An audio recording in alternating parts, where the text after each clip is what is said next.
मित्रांनो, ठरलं तर मग या मालिकेच्या आजच्या भागामध्ये आता अर्जुनने प्रियाला तिळगुळसुद्धा दिलेला नसतो, त्यामुळे ती आता जरा चिडते. परंतु सर्वांसमोर हसण्याचं नाटक करत अर्जुनला ती पुन्हा म्हणते, "अर्जुन ऐक ना, अरे मी म्हणणार नाही की माझ्याशी तू गोड गोड बोल, निदान बोल तरी." त्यावेळी अर्जुन आता खूपच भडकतो आणि रागातच प्रियाकडे पाहू लागतो. मात्र चैतन्य आता त्याला इशारा करून जरा शांत राहायला सांगतो. त्यानंतर घरातील सर्वजण तिळाची वडी खात असतात. ती वडी खातानाचा आनंद सर्वांच्या चेहऱ्यावर झळकत असतो. मग आता पुढे प्रताप म्हणतो, "तन्वी, वड्या तर खूप सुंदर झाल्या आहेत ग." मग पूर्णा आजी म्हणतात, "हो ना तन्वी, अगं प्रतिमाने पाठवल्यात की तू केल्या आहेत." तेव्हा आता अर्जुन सगळ्यांकडे पाहतच राहतो, कारण सर्वांचे चेहरे नेहमीप्रमाणे खुललेले असतात. मग त्यालाही आनंद होतो. पुढे आता पूर्णा आजी म्हणतात, "अगं तन्वी, बोल ना बाळा, कारण हे असे वडीवर खोबरं पेरण्याची पद्धत फक्त प्रतिमाची आहे. प्रतिमाने पाठवल्यात का?" तेव्हा प्रिया आता मनात विचार करू लागते की प्रतिमाने पाठवल्या असं म्हटले खोटं तर मग माझं चांगलं टेन्शन. सर्वजण मिळून लगेच प्रतिमाला कॉल करतील आणि तिचं कौतुक करतील, आणि मी सांगितलं की मी ह्या वड्या बनवल्यात तर मग अजूनच प्रॉब्लेम होईल, मला त्या रेसिपी विचारतील. पुढे आता पूर्णाजी पुन्हा विचारू लागतात, "कल्पना, अगं काय विचारते मी, तू बनवल्यात का?" मग कल्पना म्हणते, "नाही हो पूर्णाई, अशी खोबरं पेरायची पद्धत नाही आहे माझी." मग अर्जुन म्हणतो, "राईट, तुम्ही सर्वांनी बरोबर ओळखलत, कारण या वड्या घरातील कुणीही केल्या नाही आहेत, कारण या वड्या माझ्या बायकोने केल्या आहेत." तेव्हा आता सायलीचं नाव तोंडून ऐकताच घरातील सर्वांना मोठा धक्काच बसतो आणि त्याच्याकडे सर्वजण रागातच पाहतात. तर विमलताईंना आता खूपच आनंद होतो. बाकी सर्वजण मात्र चिडलेले असतात. रागातच पूर्ण आजी विचारतात, "काय रे, मग या वड्या बाउलमध्ये आल्याच कुठून?" तर विमल पटकन आता ती वडी खाते. पुढे पूर्ण आजी म्हणतात की या वड्या बाउलमध्ये तू ठेवल्यात का? अर्जुन म्हणतो, "हो, मीच ठेवल्या आहेत." मग त्या रागातच विमलला पुढे बोलवतात आणि म्हणतात, "विमल, ही घे वडी." तेव्हा कल्पना, पूर्णा आजी आणि तन्वी या तिघीही पुन्हा विमलकडे त्या वड्या देऊन टाकतात. तर अर्जुनला खूपच वाईट वाटतं. त्यानंतर त्या म्हणतात की या वडीपेक्षा जर विष दिलं असतं ना मला तर बरं झालं असतं. पुढे रागातच आता कल्पना म्हणते, "या वड्या पाठवणारी निर्लज्ज आणि आपल्याला खायला घालणारा दुसरा निर्लज्ज." हा अस्मिता देखील रागातच आता विमलकडे पाहत असते, कारण विमल देखील त्या वड्या आता खात असते. नंतर प्रताप म्हणतो, "अर्जुन, तू हे बरोबर केलं नाहीयेस." मग अर्जुन म्हणतो, "डॅड, हे पहा डॅड, तुम्हाला असं वाटत असेल की मी चुकीचं काहीतरी केलंय तर तुम्हाला या वड्या गोड तरी लागल्याच कशा असत्या, कारण या वड्या आहेत ना त्या माझ्या बायकोच्या हातचा गोडवा आहे आणि तिच्या मनाचा सुद्धा गोडवा आहे, आणि तो गोडवा तुम्हा सर्वांना एक ना एक दिवस नक्कीच कळेल. मी तुम्हा सर्वांना प्रॉमिस करतो, मिसेस सायलींचं पुन्हा या घरात येणं तुम्हा सर्वांना खूपच गोड वाटेल." तो पुन्हा एकदा घरातील सर्वांना जेव्हा असं प्रॉमिस देतो ना, तेव्हा सर्वजण आता खूपच रागात अर्जुनकडे पाहू लागतात. तेव्हा चैतन्य आणि विमललाही अर्जुनने हे प्रॉमिस दिल्यानंतर आनंद होतो. त्यानंतर अर्जुन चैतन्याला म्हणतो, "चल चैतन्य, या वड्यांना आपण दोघे मिळून खाऊयात. तिळगुळ घ्या, गोड गोड बोला." असं हसतच म्हणत तो चैतन्यासह तेथून जातो. तेव्हा सर्वजण रागातच पुन्हा एकदा त्याच्याकडे पाहतात. मग त्यानंतर प्रिया मनातच विचार करते, अर्जुन जे बोलतो ना ते करूनच दाखवतो. आता पुढचं पाऊल उचलण्याची माझी वेळ आली आहे. त्यानंतर अर्जुन आता रूममध्ये असतो, तेव्हा तो रात्री चंद्राकडे पाहत असतो आणि मग गारगार वारा देखील सुटलेला असतो. तेव्हा अर्जुनला सायलीची आठवण होते. दुसरीकडे सायली सुद्धा आता खिडकीत उभी असते आणि तिलाही ते सर्व प्रसंग आठवत असतात की कशा प्रकारे अर्जुन आणि मी दोघेही मिळून रंगाची कॉम्पिटिशन लावली आणि त्यामध्ये अर्जुन जिंकला. मग आता हे सगळं आणि सगळं सायलीला आणि दुसरीकडे अर्जुनला देखील आठवत असतं. ते दोघेही एकमेकांच्या प्रेमामध्ये अगदी अखंड बुडालेले असतात. अर्जुनने त्याच्या बाजूने प्रेम व्यक्त केलेलं असतं, परंतु सायलीने अजूनही अर्जुनसमोर मधुभाऊंच्या धाकामुळे प्रेमाची कबुली काही दिलेली नसते. पण अर्जुनला कुठे ना कुठे मनात वाटत असतं की सायलीचंही माझ्यावर प्रेम आहे. मग त्यानंतर आता सायलीलाही आठवतं की कशाप्रकारे मधुभाऊंना मनवतोय आणि त्याचबरोबर मधुभाऊ कितीही बोलले तरीही त्यांच्यावर न रागवता त्यांना अगदी हसूनच उत्तर देतोय. हाच अर्जुनचा स्वभाव सायलीला खूप आवडतो. तर दुसरीकडे अर्जुन सुद्धा सायलीच्या स्वप्नांमध्ये अगदी रंगून जातो. दुसऱ्या दिवशी सायली आता तयार होते आणि चहा ठेवते. मग त्यानंतर तिला आठवतं की आज कोणतं ना कोणतं निमित्त काढून अर्जुन सर इकडे मला पाहायला येणारच आहे आणि मला माझं मन सांगतंय. मग त्यांच्या चेहऱ्यावरचा आनंद सांगून जाईल की माझ्या माणसांनी तिळाच्या वड्या खाल्ल्यात की नाही. त्यांच्या चेहऱ्यावर जर आनंद दिसला तर मला समजेल की अर्जुन सरांनी या वड्या खाल्ल्या आहेत म्हणून. दुसरीकडे अर्जुन आता सायलीला भेटायला जाण्याची तयारी करत असतो. चैतन्य त्याच्याच रूममध्ये बसलेला असतो. अर्जुन असे परफ्युम्स वगैरे मारतो आणि मग त्यानंतर केस वगैरे व्यवस्थित करतो. आपले केस अगदी व्यवस्थित करतो, परफ्यूम वगैरे मारतो. त्याच्या चेहऱ्यावर एक वेगळाच आनंद असतो. तेव्हा चैतन्य त्याच्याकडे पाहून हसतो आणि म्हणतो, अर्जुन अरे तुझं चाललंय काय? ऐका ना ॲडव्होकेट अर्जुन सुभेदार, तुम्ही एवढा नटापटा करून कुठे नक्की चालला आहात? सासऱ्यांना इम्प्रेस करण्यासाठी एवढा नटापटा? मग आता अर्जुन म्हणतो, हो सासऱ्यांना इम्प्रेस करण्यासाठी एवढा नटापटा तर करावाच लागतो. तर अर्जुनला परफ्यूम मारताना पाहून चैतन्य म्हणतो, अरे तुझी बायको तर 1.5 वर्ष तुझ्याबरोबर याच खोलीत राहत होती. तिला समजतंय तुला कोणत्या परफ्यूमची ॲलर्जी आहे आणि कोणता परफ्यूम तुला चालतो. तेव्हा अर्जुन म्हणतो, हो ते तर बरोबर आहे. त्याचवेळी अर्जुन म्हणतो, 1.5 वर्ष जुने झालं असलं ना तरीही ते बोरिंग नाहीये. ओके, कारण जेव्हा जेव्हा मिसेस सायली माझ्यासमोर असतात ना, माझ्यासमोर मला दिसतात ना, तो दिवस माझ्यासाठी व्हॅलेंटाईन डेच असतो आणि आमचं प्रेम रोज नव्याने फुलतं. इट्स न्यू फ्रेश ऑलवेज असं म्हणून आता अर्जुन प्रेमाविषयी बोलतो. त्याचवेळी चैतन्य आता त्याच्यावर हसतो आणि म्हणतो, काय सांगतोस तू अर्जुन? अर्जुन म्हणतो, हो बरोबर आहे माझं. मग चैतन्य म्हणतो, अरे मला माहीतच नव्हतं अर्जुन, प्रेम हे न्यूजपेपरसारखं असतं म्हणून. रोज ते नव्याने येतं. मग अर्जुन विचारतो, काय रे तू आमच्या प्रेमाला न्यूजपेपर म्हणतोस का? त्यानंतर तो मस्त असं शर्ट घालतो आणि म्हणतो, मिसेस सायली मी येतोय तुम्हाला भेटायला. मग चैतन्य म्हणतो, जा बाबा भेटायला. सायलीला भेटणार म्हणून अर्जुन खूपच खुश असतो. दुसरीकडे सायली आता चहा मधुभाऊंना देते आणि म्हणते, आलं व गवती चहा टाकून केलाय चहा. तेव्हा ती आता जरा खुश असते आणि मग नंतर म्हणते की मधुभाऊ ऐका ना, मी जरा कोपऱ्यावर भाजीवाला येतो ना रोजचा, त्याच्याकडून भाजी घेऊन येते. त्यावेळी आता मधुभाऊ लगेच तिला म्हणतात की थांब, बाहेर अजिबात कुठेही तू जायचं नाहीस. तेव्हा सायली म्हणते, मधुभाऊ असं का करताय तुम्ही? अहो मी आता बाहेरसुद्धा जायचं नाही आहे का? त्यावेळी मधुभाऊ म्हणतात, नाही हे बघ, या कुसुमने सांगितलं म्हणून तुला इथे तरी मी राहू दिलंय, परंतु तुला कोल्हापूरलाच पाठवेल जर तू घराबाहेर एक जरी पाऊल टाकला तर. हे ऐकताच सायलीला खूप मोठा धक्का बसतो. मग आता ती म्हणते, मधुभाऊ आता हे काय? त्यावेळी मधुभाऊ म्हणतात की नाही हे बघ, यानं त्या कारणाने अजिबात बाहेर जायचं नाही. भाजीचं किंवा वाण सामानाचं मी बघतो किंवा कुसुम बघेल. सायलीला आता खूपच वाईट वाटतं आणि मग ती आता कुसुमकडे पाहतच राहते. कुसुम देखील मधुभाऊंकडे सारखी पाहत असते, कारण मधुभाऊंनी ही वेगळीच काय अट घातली हाच प्रश्न तिला पडतो. नंतर मधुभाऊ आता जरा अतिच करतात आणि सायलीला म्हणतात की सायली ऐक, हे बघ तू फक्त आणि फक्त स्वयंपाकघरातच राहायचं. तुला जा म्हटलंय ना एकदा. मग तिचाही नाईलाज होतो आणि ती लगेच स्वयंपाकघरात जाते. तिचाही चेहरा पडलेला असतो. सायली स्वयंपाकघरात गेल्यानंतर एकदम शांत शांत होते. तिला अर्जुनची आठवण येत असते. मधुभाऊंनी घातलेल्या या अटीमुळे ती पुन्हा एकदा मधुभाऊंच्या त्या बंधनामध्ये अडकते. त्याच वेळी आता कुसुमला तिची ही अवस्था पाहवत नाही. तेव्हा ती मधुभाऊंना समजावू लागते की मधुभाऊ ऐका ना, तुम्ही अशा अटी का घालताय ना मला कळतच नाही. अहो ती आता लहान आहे का?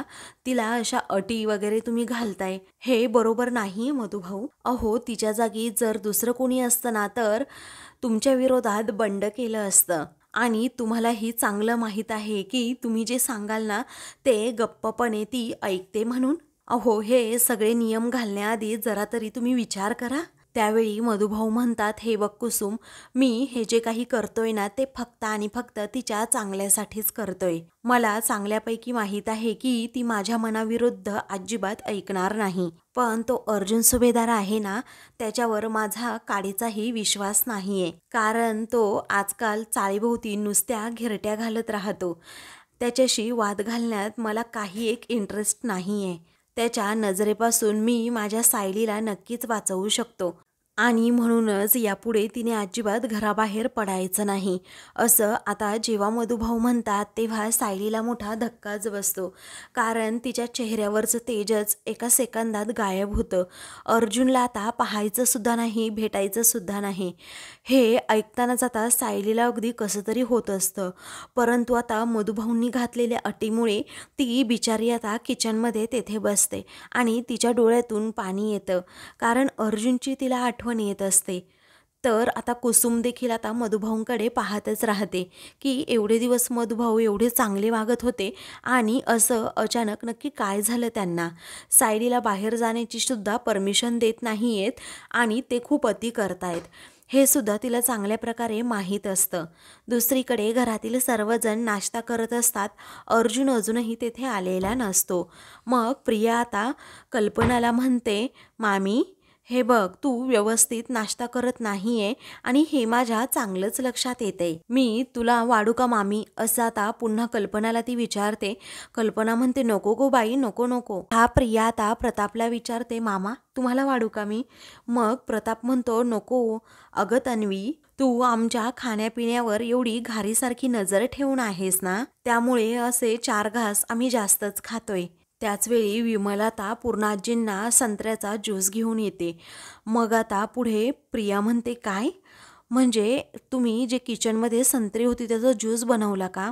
अहो, फळं चावून खाल्ली ना तर त्याचा शरीरासाठी चांगला उपयोग होतो. आणि यापुढे अजिबात तुम्ही आता पूर्णाजींना ज्यूस वगैरे द्यायचा नाही. त्याचवेळी विमल ठीक आहे असं म्हणते. पुढे आता अश्विन म्हणतो, बरोबर आहे तुझं तन्वी, अगं या ज्यूसमधले असलेली साखर आणि त्याचबरोबर प्रिझर्वेटिव्ह शरीराला हानिकारक असतात. मुळे विमलताई खाण्यापिण्याच्या बाबतीत तन्वी जे म्हणेल ना तेच या घरात होईल. अश्विन जेव्हा असं म्हणतो तेव्हा विमल आपली बिचारी हो असं म्हणते. तर पूर्णाजी देखील म्हणतात, माझी नात म्हणेल ना तेच या घरात होईल. तेव्हा पूर्णाजीच्या तोंडून हे ऐकताच आता प्रियाला खूपच आनंद होतो. त्यानंतर प्रिया म्हणते, हे ऐकायला खूप गोड वाटतं, परंतु प्रत्यक्षात माझ्याबरोबर सर्वजण नीट बोलले ना तरीही खूप चांगलं आहे असं म्हणून रडण्याचं नाटक करते. आता कल्पना म्हणते की अगं आम्ही सर्वजण तुझ्याबरोबर तर अगदी चांगलं बोलतो. मग आता अस्मिता म्हणते, मम्मा अगं ती आपल्याबद्दल बोलतच नाहीये, ती कुणाबद्दल नक्की बोलतीये तुला कळतंय का. मग घरातील सर्वांना समजतं की ही अर्जुनबद्दल बोलतीये. कारण अर्जुन काडी मात्र सुद्धा तिला किंमत देत नसतो आणि भावसुद्धा देत नसतो. ही गोष्ट घरातील सर्वांना माहीत असते. म्हणून प्रियाला सर्वजण समजावू लागतात. दुसरीकडे अर्जुन आता सायलीला भेटण्यासाठी चाळीमध्ये आलेला असतो आणि तेथे असणाऱ्या सर्वांबरोबर तो बोलत असतो, सर्वांना हाय करत असतो. मग त्यानंतर आता तो एकदम सायलीच्या घराजवळ जातो. कारण सायली आता बाहेर नसते. त्याला सायलीला एकदा तरी पाहायचं असतं. मग तो आता तेथे जाऊन म्हणतो, सायली प्लीज बाहेर या ना, मिसेस सायली अजून बाहेर का आल्या नसतील, असं म्हणून तो घरात सारखा डोकावत असतो. तेव्हा तो म्हणतो, खिडकी तर बंद आहे परंतु दरवाजा उघडा आहे. मग सायली का बाहेर येत नसतील, एकदा तरी येऊ द्या ना तिने बाहेर, असं तो मनाशी म्हणत असतो. नेहमीपेक्षा खूपच खुश असतो कारण सायलीला त्याला पाहायचं असतं. सायली आणि त्याच्यामध्ये जे काही प्रेम फुलत जातंय ते त्याला अनुभवायचं असतं.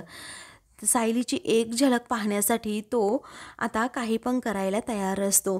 त्यामुळे तो आता डोक्यालाच हात लावतो आणि म्हणतो, कधी येणार मिसेस सायली बाहेर.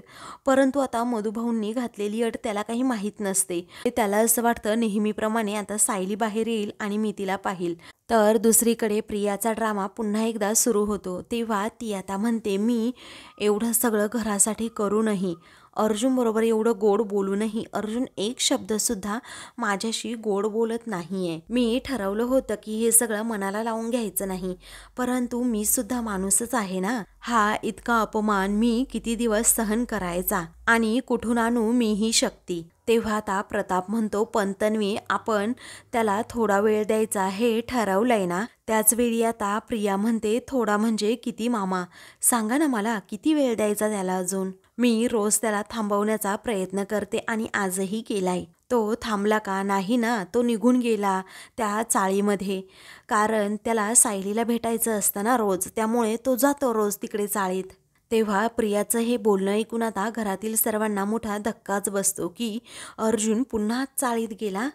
अर्जुन आज पुन्हा सायलीला भेटायला चाळीत गेल्याचं सत्य आता घरातील सर्वांना समजतं, म्हणून ते जरा चिडतात.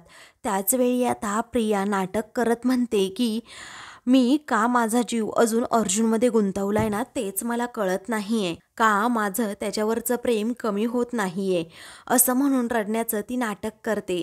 तेव्हा पूर्णाजी म्हणतात, तन्वी बाळा, हे बघ, तू अजिबात त्रास करून घेऊ नकोस. त्यावेळी प्रिया म्हणते, पण त्याला कुठे माझी एवढी किंमत आहे? मग पुढे आता ती कल्पनाला सांगू लागते, मामी, परक्या माणसासाठी जर मी एवढं केलं असतं ना, तर त्याला माझ्याबद्दल थोडा का होईना आदर वाटला असता. पण हा माझा बालपणीचा मित्र बाजूला कचरा कसा पडतो तसा माझ्याकडे पाहत असतो. मग कल्पना म्हणते, बाळा, तुझ्या पोटामध्ये माया आहे ना, म्हणून हे अर्जुनचं वागणं सहन करते आणि मनापासून आम्हा सर्वांची सुद्धा काळजी घेते. तेव्हा पूर्णाजी देखील समजवतात, बाळा, एवढं टेन्शन घ्यायचं नसतं, होईल सगळं हळूहळू ठीक. मग पुढे आता प्रिया म्हणते, तुम्ही सर्वजण माझ्यावर प्रेम करता हे मला सुद्धा माहीत आहे. तू जो माणूस सर्वात जास्त माझ्यासाठी महत्त्वाचा आहे त्याला मी अक्षरशः डोळ्यासमोरही नको असते. मी आता कधीपर्यंत असा धीर धरून ठेवायचा, असं म्हणून ती आता रडते. आणि कधीपर्यंत मी माझ्या भावनांचा दगड करून ठेवायचा, कधीपर्यंत हे सगळं अर्जुनचं वागणं मी सहन करायचं, असं म्हणून ती तिथून चाललेली असते आणि खूप रडत असते. तेव्हा कल्पना आता तिला समजावते आणि म्हणते, तन्वी बाळा, तू त्याचं वागणं एवढं मनाला लावून घेऊ नकोस. आता तिला ती अगोदर बसायला सांगते आणि पाणी प्यायला देते. मग प्रिया जरा शांत होते. तेव्हा पूर्णाजी म्हणतात, तन्वी, अगं, तुझ्या भावना आम्हाला कळत नाही असं काही नाहीये, पण अर्जुनच्या वागण्यावर आम्हाला असा अंकुश ठेवता येतो का ग? तो हल्ली सुद्धा आम्हाला 4 गोष्टी ऐकवून जातो, तू बघतीयस ना? तेव्हा प्रिया आता रडत असते, तर घरातील सर्वजण आपापल्या परीने तिला आता समजावू लागतात. दुसरीकडे आता अर्जुन अजूनही तिथे पारावरच बसलेला असतो. त्याच वेळी आता तिथे एक माणूस येतो. तेव्हा, हाय शंकर दादा, गुड मॉर्निंग, कसे आहात, असा आता तो विचारतो. मग आता तो म्हणतो, एकदम व्यवस्थित. मग आता हाय बाय करून ते लगेच तेथून जातात. त्यावेळी अर्जुन म्हणतो की कधी येणार मिसेस सायली, असं म्हणून तो तिची वाटच पाहत बसलेला असतो आणि डोकावून डोकावून घराकडे पाहत असतो, जेणेकरून सायली कधी एकदा बाहेर येतील, त्यांची मला एक झलक पाहायला मिळेल आणि मग मी इथून सटकेल. तेवढ्यातच आता मधुभाऊ समोरून येतात. अर्जुनचं अगोदर लक्ष नसतं, परंतु आता जेव्हा तो समोर पाहतो ना, तेव्हा मात्र आता तो खूपच घाबरतो. काय करावं त्याला अगोदर सुचत नाही. तेव्हा तो आता पटकन त्यांच्याकडे पाठ करून उभा राहतो. अर्जुनला आता तेथे पाहताच मधुभाऊ आता डोकावून डोकावून त्याच्याकडे पाहत असतात. अर्जुन मात्र शर्टने आपला चेहरा लपवत गोल गोल फिरतो. नंतर अर्जुनला वाटतं की मधुभाऊ गेले, म्हणून तो आता व्यवस्थित उभा राहतो. तर समोर मधुभाऊ, तेव्हा तो आता खूपच घाबरतो. मग नंतर तो म्हणतो, हाय, नमस्कार मधुभाऊ, गुड मॉर्निंग, कसे आहात तुम्ही? त्यावेळी रागातच मधुभाऊ म्हणतात, अरे, निर्लज्जपणाची सुद्धा काहीतरी हद्द असते. मला ना तुझ्याबरोबर बोलण्याचाच आता कंटाळा आलाय. असा गुंडासारखा आमच्या घरासमोर पहारा ठेवून राहतोस का? तू निर्लज्जासारखा पुन्हा पुन्हा आमच्या घराजवळ येतोस. मग आता मधुभाऊंना उत्तर देत अर्जुन हसतच म्हणतो की मी माझ्या बायकोला भेटायला येतो ना. त्यावरती मधुभाऊ म्हणतात, गप्प बस आता. अरे, थोडी जरी लाज शिल्लक असेल ना, तर परत इथे दिसणार नाहीस तू. आता निघ बरं इथून, असं म्हणून मधुभाऊ चिडतात आणि तेथून जातात. अर्जुन मात्र डोळे बंद करून आपला स्वतःचा अपमान सहन करत असतो. डोळे उघडून पाहतो आणि काहीतरी मधुभाऊंना म्हणणार असतो, तर मधुभाऊच तेथून आता गेलेले असतात. तो म्हणतो, अरे बापरे, म्हणजे मला निघ म्हणाले आणि स्वतःच गेले. तेव्हा तो आता बाय असं मधुभाऊंना म्हणतो आणि पुन्हा एकदा सायलीची वाट पाहत तेथे पारावरच बसतो. आता खूप वेळ तो सायलीची वाट पाहत तेथेच बसतो. त्यानंतर डोकावून डोकावून घराकडे पाहत असतो, पण सायली काही त्याला दिसत नाही. तर आता मित्रांनो, पुढील भागामध्ये मधुभाऊंनी घातलेल्या अटीनुसार सायली काही बाहेर येत नाही. अर्जुन एक आयडिया करतो आणि तेथे जो भाजीवाला असतो ना, तो म्हणतो की मी ही तुमची सगळी भाजी विकत घेतो. असं म्हणून तो त्याला पैसे देतो. भाजीवाला देखील खुश होऊन जातो. मग त्यानंतर अर्जुन म्हणतो, माझं एक छोटंसं काम कराल तुम्ही? त्यावेळी ठीक आहे असं तो भाजीवाला म्हणतो. मग अर्जुन सायलीसाठी एक चिठ्ठी लिहितो आणि त्या भाजीच्या टोपलीमध्ये ठेवतो. ही चिठ्ठी ना तुम्ही त्या समोर घरात नेऊन द्यायची, असं आता अर्जुन जेव्हा म्हणतो, ते भाजीवाले काका सायलीकडे जातात आणि ही सर्व भाजी तुमच्यासाठी आणली असं म्हणतात. सायली आता भाजी हातात घेते तर त्याखाली चिठ्ठी असते. चिठ्ठीतलं सर्व आता अर्जुनने जे काही लिहिलेलं असतं ना, ते ती वाचू लागते की ही भाजी खूप फ्रेश आहे, परंतु तुमच्या चेहऱ्या एवढी नाही आहे. मला तुमची एक झलक पाहायची आहे, बाहेर या. तेव्हा आता सायली ती चिठ्ठी वाचते आणि गालातच हसत म्हणते, बायकोचा चेहरा पाहण्यासाठी अजून काय काय करताना तुम्ही, हे मलासुद्धा पाहायचंय. बाहेर अर्जुन मात्र सायलीची वाट पाहत असतो. अशाच मालिकेंची पुढील भाग पाहण्यासाठी चॅनलला सबस्क्राईब करा.